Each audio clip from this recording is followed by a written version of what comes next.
Selamat sore, saudara terkasih dalam Tuhan Yesus Kristus.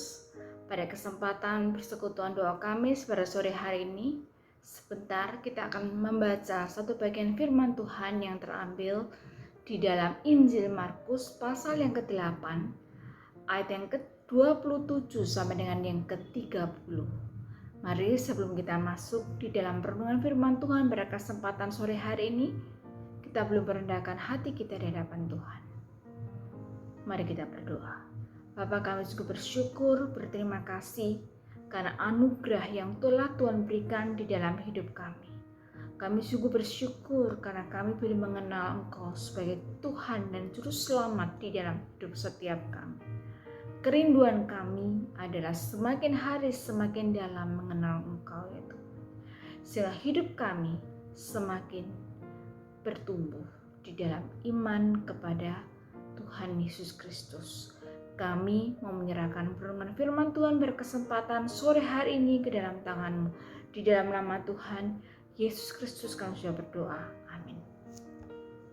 Saudara, bersama-sama kita akan membaca teks firman Tuhan yang terambil dari Injil Markus pasal yang ke-8 ayat yang ke-27 sampai 30.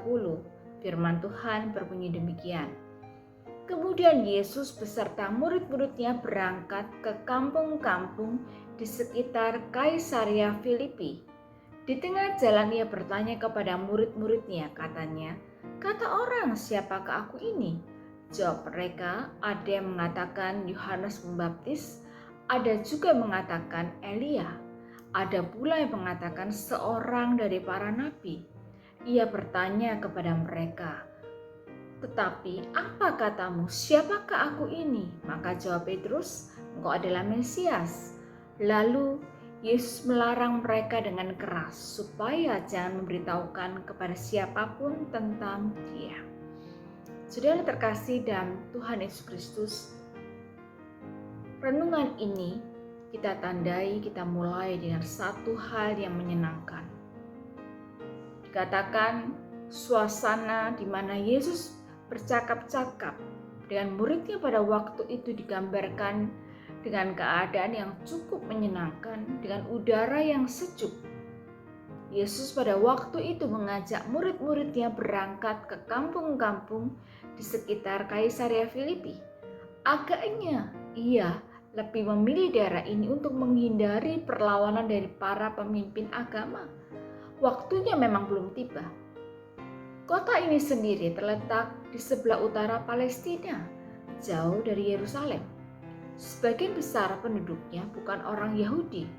Dikenal sebagai tempat pemujaan bagi Pan, salah satu dewa yang disembah sebagai penguasa alam. Maka kota ini dikenal dengan nama Paneas.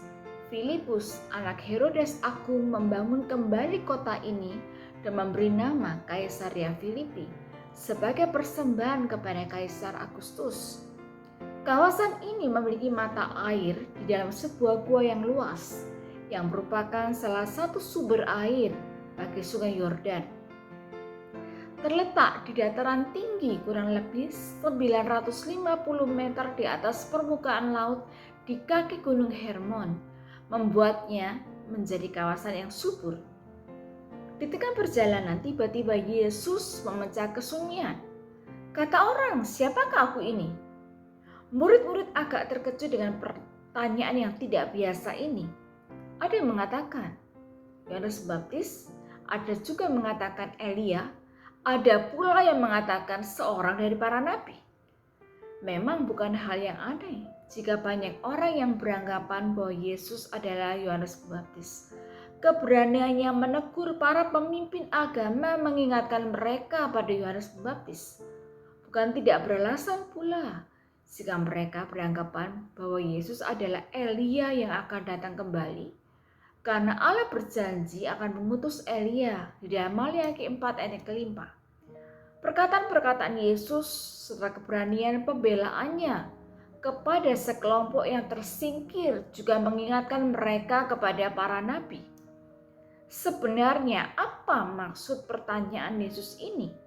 Apakah ia memang peduli apa yang orang katakan tentang dirinya? Rasanya tidak. Mungkinkah ia punya maksud yang lain? Tetapi apa katamu, siapakah aku ini? Engkau adalah Mesias, kata Petrus dengan mantap. Ternyata betul, Yesus ingin mengetahui sejauh mana murid-muridnya mengenal Dia. Setelah sekian lama bersama-sama, apakah mereka betul-betul telah mengenalnya dengan baik? Sebentar lagi, Yesus akan menempuh perjalanan menuju ke Golgota, dan mereka akan terguncang.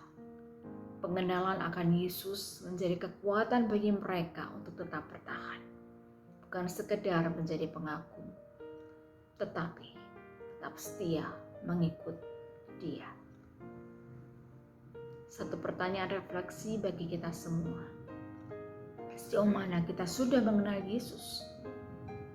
Sejauh mana pengenalan kita akan Dia memberikan pengaruh ketika kita mengalami guncangan di dalam hidup kita? Menurut kita, siapakah Yesus itu? Apakah kita sudah menjadikannya sebagai Tuhan di dalam hidup kita? Biar firman Tuhan hari ini menguatkan kita, mengingatkan setiap kita, terutama di dalam masa-masa prapaskah ini. Amin.